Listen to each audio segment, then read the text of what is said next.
viewers, welcome to the show. நீங்க பார்த்துட்டு இருக்கிறது கோலிவுட் அன்கட். சண்டேனாலே ஜாலியா ரிலாக்ஸா உட்கார்ந்துட்டு இருப்பீங்க.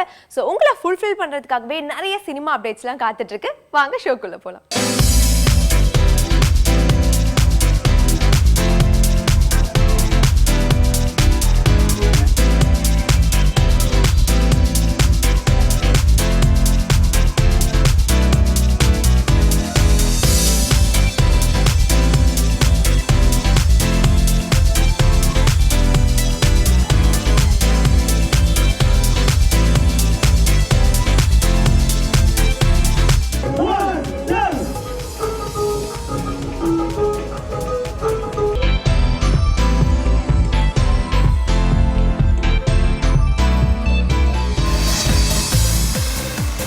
இப்போ நம்ம கோலிவுட் அன்கட்ல ஃபர்ஸ்டா பார்க்க போறது சென்னையில நடந்த ஒரு ஈவென்ட் தாங்க. சென்னையில் திருவையாறு. இங்க நிறைய கெஸ்ட் எல்லாம் கலந்துட்டாங்க. இதுல முக்கியமா சொல்லணும்னா நம்ம இயக்குனர் பிரபுதேவா சாரும் கலந்துக்கிட்டாரு. ஸோ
எல்லாருக்கும் வணக்கம். அப்புறம் மேடையில் இருக்கிற பெரியவங்களுக்கு வணக்கம். ஆக்சுவலாக தமிழ்நாடுனா கோயில் ஃபேமஸ்ஸு, இயல் இசை நாடகம் சினிமா ஃபேமஸ்ஸு, பீச் ஃபேமஸ்ஸு, இப்படி நிறைய ஃபேமஸ்ஸு. அதில் லக்ஷ்மண் ஸ்ருதி பேண்டும் famous.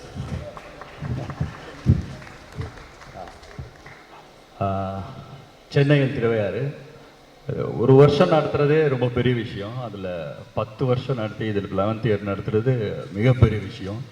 And congrats to Lakshman சுத்தி இதுக்காக இது பண்ணுறது. அப்புறம் பெரிய பெரிய மனிதர்கள் அப்துல் கலாம் சார், அப்புறம் கமல் சார், அப்புறம் நிறைய பேர் இதை வந்து இனாக்ரேட் பண்ணிருக்கு வந்திருக்காங்க. அந்த மாதிரி இடத்துல என்னையும் கூப்பிட்டதுக்கு ரொம்ப நன்றி. I am honoured. It's a proud moment for me. அப்புறம் இப்போது நான் எனக்கு ஒரு சின்ன திடீர்னு என்ன கூப்பிட்டீங்க அப்படின்னு. இல்லை சார் நீங்கள் பரதநாட்டியம் கலைஞர்னா. ஆமாம்மா கரெக்டு. அப்படி என்ன ஞாபகப்படுத்தினதுக்கு ரொம்ப நன்றி. ஏன்னா இப்போ வர வர இந்த மாதிரி நாட்டியம் இது எல்லாம் அப்படியே மறைஞ்சிட்டு வருது. அது காரணம் நானும் எனக்கும் தெரியும், பட் நான் அவ்வளோ பண்ணுறதில்ல. அது from my side it's wrong. நான் திருப்பியும் அதை மைண்டில் வச்சுக்கிறேன். இந்த மாதிரி ஃபங்க்ஷன் நடத்தும் போது பெரிய பெரிய ஆளுங்களுக்கு கௌரவிக்கிறதுக்கும் அப்புறம் புது கலைஞர்களை ஊக்குவிக்கிறாங்க. Great achievement. அவங்க இந்த ப்ரோக்ராம் நடத்தி இதிலேருந்து வர்ற ஒரு பகுதியை சிஎம்முக்கு இந்த ரிலீஃப் ஃபண்டு கொடுக்குறாங்க.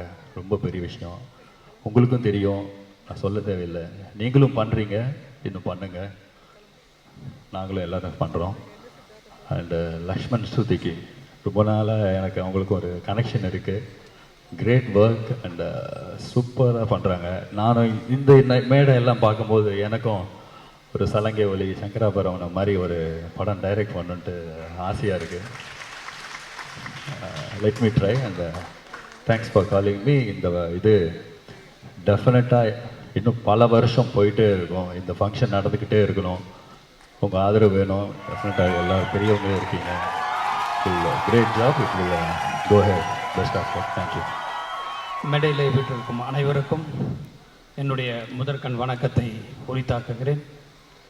இன்றைய தினம் லக்ஷ்மண் ஸ்ருதி 11வது ஆண்டாக சென்னையில் திருவையாறு சிறப்பாக நடத்தி கொண்டிருக்கிறார்கள். இது ஒரு பிரமாதமான மிக பிரம்மாண்டமான விஷயம். இதை இவர்களை தவிர வேறு யாராலையும் செய்ய முடியாது. அதற்காக அவர்களை நான் இந்த நேரத்திலே பாராட்டுதலையோடு அவர்களுக்கு வேல்ஸ் பல்கலைக்கழகம் சார்பாக உதவிகளும் என்னால் முடிந்த அளவுக்கு செய்து கொண்டிருக்கிறேன். இன்னமும் செய்ய இருக்கிறேன் என்பதை இந்த நேரத்தில் தெரிவித்துக் கொண்டு, அதே போல அனைவரும் இந்த திருவையாறுக்கு உதவ வேண்டும் என்று கேட்டுக்கொண்டு, இவர்கள் மேலும் மேலும் மிக பிரம்மாண்டமாக இப்படிப்பட்ட நிகழ்ச்சிகளெல்லாம் நடத்த வேண்டும் என்று கேட்டுக்கொண்டு எனக்கு வாய்ப்பளித்தமைக்கு நன்றி கூறி விடைபெறுகிறேன். நன்றி, வணக்கம். இந்த அருமையான நல்விழா சென்னையில் திருவையாறு, இத்தனை நாள் நம்ம அடையாறு, கூவம் இப்படி ஆறுகள் தான் நம்ம கேள்விப்பட்டிருக்கோம். ஆனால் கடந்த 10 ஆண்டுகளாக, இந்த 11வது ஆண்டாக அந்த இசை வெள்ளம் என்கின்ற திருவையாறை சென்னைக்கு கொண்டு வந்த லக்ஷ்மண் ஸ்ருதி குழுவினருக்கு நம்முடைய அருமையான பாராட்டுக்களை மகிழ்வோடு சொல்லலாம். மேடையில் இருக்கிற பெருமக்கள், குறிப்பாக அம்மா சுசிலா அம்மா அவர்கள் சொன்னாங்க பாருங்க, பாட்டு அப்படின்னா வேற யாரு, சரஸ்வதி கேட்டு மயங்கக்கூடிய ஒரு பாட்டு பாடக்கூடியவங்க யாருன்னு கேட்டால் அநேகமா சுசிலா மேடம் தான் இருப்பாங்க. ஏன்னா அந்த ஒரு நீங்கள் கேட்பீங்க, அப்படி சரஸ்வதியே மயங்கிறது உண்டா அப்படின்னு. வேதாரண்யம்னு ஒரு ஊர் இருக்கு, திருமறைக்காடு. அந்த வேதாரண்யத்தில் இருக்கக்கூடிய சரஸ்வதிக்கு, கொஞ்சம் மறைக்கிறனோ சார், இப்படி வந்துடுறேன், நீங்கள் எங்கே இருக்கீங்க. சரஸ்வதிக்கு கையில் வீணை கிடையாது. வேதாரண்யம் நம்ம ஊரில் தான், நீங்கள் சிகாகோன்னு நினச்சிடாதீங்க, நம்ம ஊரில் தான் இருக்குது. அந்த வீணை இல்லாத சரஸ்வதி நான் பார்த்தேன். செய்ய மறந்துட்டாங்களான்னு கேட்டேன். இல்லை, இங்கே இருக்கக்கூடிய அம்பிகைக்கு பேர் என்ன அப்படின்னா யாழை பழித்த மொழியால். யாழை பழித்த மொழியால். அந்த அம்மா பேசினா அந்த யாழ் தோத்து போகுமா. குழல் இனிது யாழ் இனிது என்பதம் மக்கள் மழலைச்சொல் கேளாதவர்னா அந்த யாழ் தோத்து போகுமா.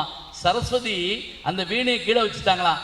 இந்த அம்மா பேச்சுக்கு முன்னாடி நான் என்ன சரஸ்வதியை வாட்சி என்ன செய்ய போறேன் அப்படின்னு. இவங்க பாட்டை கேட்டாலும் அந்த மாதிரியான பெருமை ஏற்படும். அவர்கள் பல்லாண்டு பல்லாண்டு பல்லாயிரத்தாண்டு பல கோடி 100,000 ஆண்டு வாழணுங்கிறத நாம ரொம்ப வாழ்த்தலாம். அருமையான ஒரு வாய்ப்பை தந்த அத்தனை பெருமக்களையும் பாராட்டி, இவர்களுடைய இசைக்குழு உலகெங்கும் போயிருக்கிறது. நான் பலமுறை நானே போயிருக்கேன். அமெரிக்கா, ஆஸ்திரேலியா, லண்டன்லாம் போயிருக்கிறோம். மீண்டும் மீண்டும் அந்த பயணத்தை அவர்கள் தொடங்க வேண்டும் என்று சொல்லி வாழ்த்து வணங்கி விடைபெறுகிறேன். நன்றி, வணக்கம். எல்லாருக்கும் வணக்கம். அதாவது வாழ்க்கையில் சந்தோஷம்தான் முக்கியம். அந்த வகையில் பார்த்தீங்கன்னா லக்ஷ்மண் ஸ்ருதி அவங்களுக்கு எப்படி எல்லாரையும் சந்தோஷப்படுத்தணும் அப்படிங்கிற விஷயம் ரொம்ப நல்லா தெரியும் அவங்களுக்கு. அண்ட் ரொம்ப வருஷமாக இசையில் இருக்காங்க, திரை இசை நிகழ்ச்சிகள் நிறைய பண்ணிகிட்டு இருக்காங்க. ரொம்ப சந்தோஷமாக ஆத்மார்த்தமாக பண்ணிகிட்டு இருக்காங்க. அதனால தான் எல்லா வருஷம் நாங்களும் பாடிட்டு இருக்கோம். நீங்கள்லாம் வந்துட்டு இருக்கீங்க, உங்களுக்கும் ஒரு சந்தோஷத்தை கொடுக்கறது. நாங்கள் as artist we are also so happy coming and performing here. அவங்களுக்கு இந்த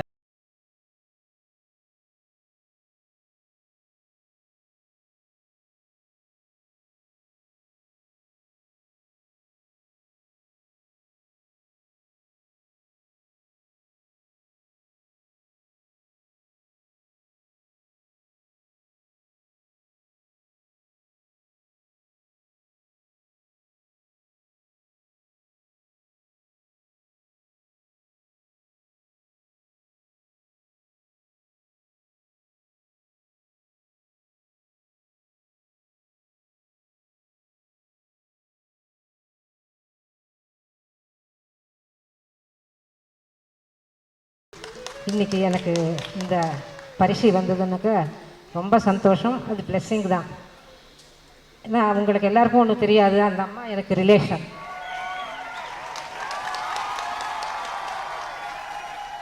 அதே மாதிரி பிரபுதேவ் அவர் கூட பெரிய ஆக்டர், டான்ஸர், எல்லாமே ஆல்ரவுண்டர். அவர் இந்த ஃபங்க்ஷனுக்கு ரொம்ப இது பண்ணினது எனக்கு ரொம்ப சந்தோஷம். முதலாக I would like to thank Lakshmana ஸ்ருதி. இந்த 11வது வருஷம் இது நடக்கிறது. முதல்லேருந்து நான் வாசிச்சுட்டு தான் இருக்கேன் அவங்களோடது.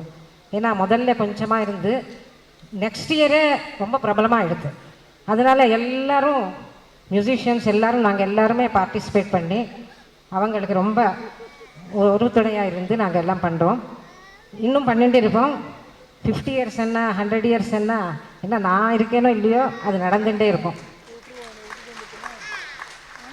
இந்த நிலைமைக்கு நான் வரத்துக்கு காரணம் என்னோட குருகள் ஸ்ரீ ஐ விஜயேஸ்வர் ராவ் அவர். நான் ஆக்சுவலாக ஐ பிலாங் டு ஆந்திரா.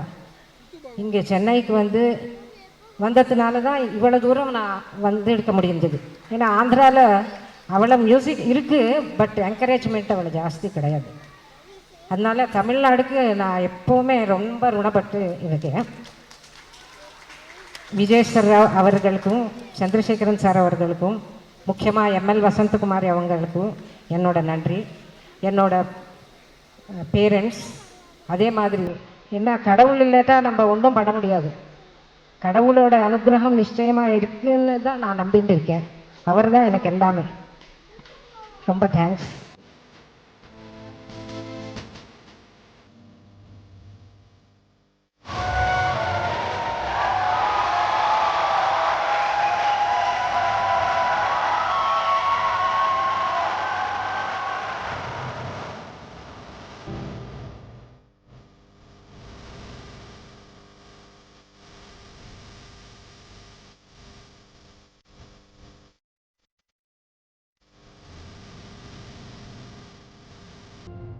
எல்லோருக்கும் என் மனமார்ந்த வணக்கத்தை தெரிவித்துக் கொள்கிறேன்.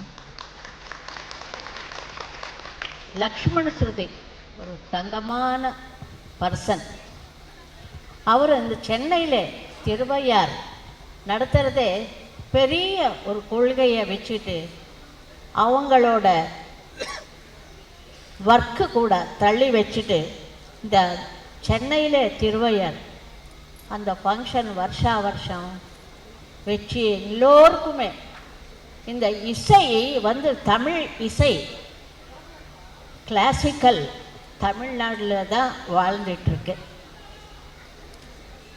அந்த இசை இப்படி எல்லோருக்கும் கொண்டு வந்து எல்லோரும் சந்தோஷப்படணும்.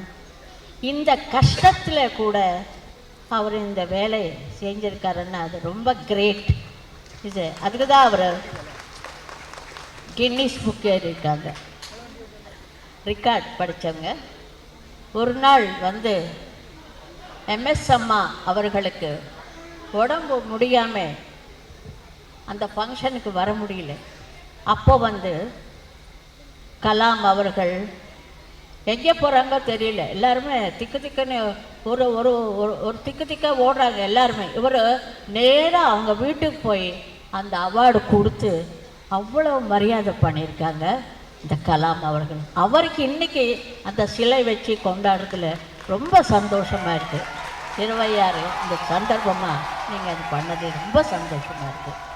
சுக்லாம்பரதரம் விஷ்ணு சசிவர்ணம் சதுர்புஜம் பிரசன்னவதனம் ध्यायेत् सर्वविघ्नोपशान्तये अगजा आनन पद्मार्को गजानन महर्निशम् अनेकदत्ता भक्तानां एकदत्त उपास्महे एकदत्त उपास्महे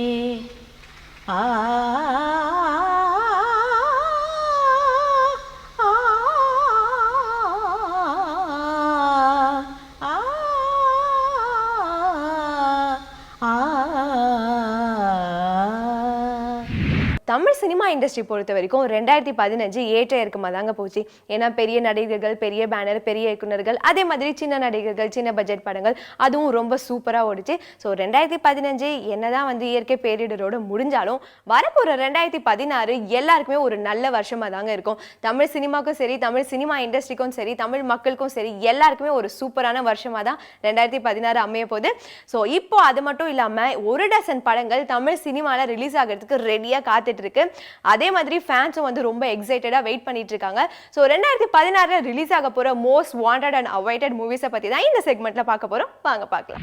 2016 மிகுந்த எதிர்பார்ப்போட ரசிகர்கள் மத்தியில் வெளிவரப்போகும் படங்கள் வரிசையில் முதல்ல நிற்கிறது ரஜினி முருகன். வருத்தப்படாத வாலிபர் சங்கமோட அதிரடியான வெற்றியை தொடர்ந்து இயக்குனர் பொன்ராம் சிவகார்த்திகேயன் ஜோடி மீண்டும் சேர்ந்திருக்கிற திரைப்படம் ரஜினி முருகன். வருத்தப்படாத வாலிபர் சங்கம் மாதிரி இந்த படமும் காமெடி, ஆக்ஷன், சென்டிமெண்ட்னு எல்லா சென்டர் ரசிகர்களையும் கவர்ற மாதிரி வந்திருக்கு. பாடல்கள் ரிலீஸ் ஆகி பட்டி தொட்டி எல்லாம் பட்டையை கிளப்பிக்கிட்டு இருக்கு. கிட்டத்தட்ட ஒரு வருஷத்துக்கு மேல ஆகியும் ஒரு சில பிரச்சனைகளால இந்த படம் ரிலீஸ் ஆகாம இருந்தது. கடைசியா எல்லா பிரச்சனைகளும் சால்வ் ஆகி ரிலீஸ் பண்ணலாம்னு முடிவு பண்ணி இருந்தப்போ சென்னையில வெள்ளம் வந்ததால மக்கள் படுற கஷ்டத்தை எல்லாம் மனசுல வச்சு ரஜினி முருகன் படம் ஜனவரி 14ஆம் தேதி, அதாவது பொங்கல் ஸ்பெஷலா வர இருக்கு. ஒரு வருஷத்துக்கும் மேல ரசிகர்களால எதிர்பார்க்கப்பட்ட இந்த படத்துக்கு ரசிகர்களோட ஆதரவு அமோகமா இருக்குங்கிறதுல எந்தவித டவுட்டும் இல்லை.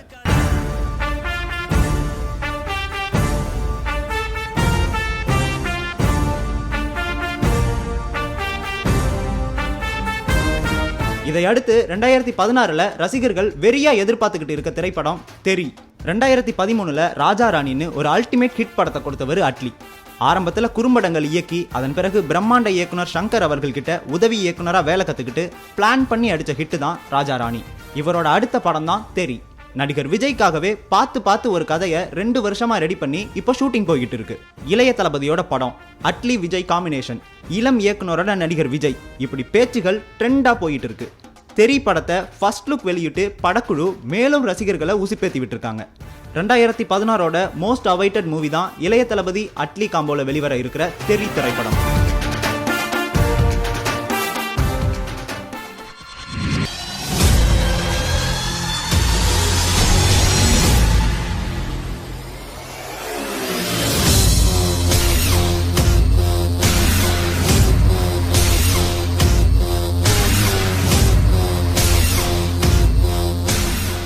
அடுத்ததா தலைவரோட படம் தான் யார் டைரக்டர்னு ஃபிக்ஸ் பண்ணதுமே சூடு பிடிச்சிடும்.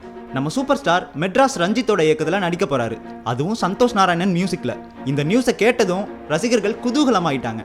சூப்பர் ஸ்டாரோட படங்கள் பல வந்திருந்தாலும் கபாலி படம் ரசிகர்களுக்கு ரொம்ப ஸ்பெஷல். ஃபர்ஸ்ட் லுக், போஸ்டர்னு சில தாறுமாறான போட்டோஸை ரிலீஸ் பண்ணப்பவே ரசிகர்கள் பட்டையை கிளப்பிட்டாங்க. அதுவும் தலைவரோட லுக்கு மிரட்டலா இருக்கு. படம் எப்போ வரும், என்ன பஞ்ச் டயலாக் பேச போறாரு, பாட்ஷா செகண்ட் பார்ட் போல இருக்குமோன்னு ரசிகர்கள் கனவுல கூட கபாலி பத்தி தான் யோசிச்சுக்கிட்டு இருக்காங்க. கபாலின்னு டைட்டில் அனௌன்ஸ் பண்ண உடனேவே எல்லா சோஷியல் மீடியாலையும் இதுதான் இப்போ வரைக்கும் ட்ரெண்ட் செட்டரா இருக்கு. டைட்டில் மட்டும் இல்லைங்க, படம் வெளியாகி தனி ட்ரெண்டை கிரியேட் பண்ண போகுதுங்கிறதுல எந்த சந்தேகமும் இல்லை. சூப்பர் ஸ்டார் ரசிகர்கள் எல்லோருமே ஒட்டுமொத்தமா கோரஸா சொல்ற விஷயம் 2016 இது எங்க வருஷம் தான்.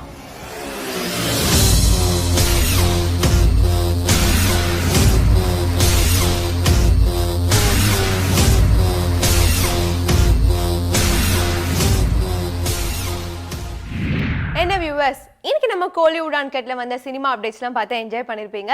ஸோ இதுக்கப்புறம் ஒரு புது வருஷத்துல உங்க எல்லாரையும் மீட் பண்றேன். உங்க எல்லாருக்கும் wish you advance happy new year. Until then, this is Pavitra signing off in Kollywood Uncut.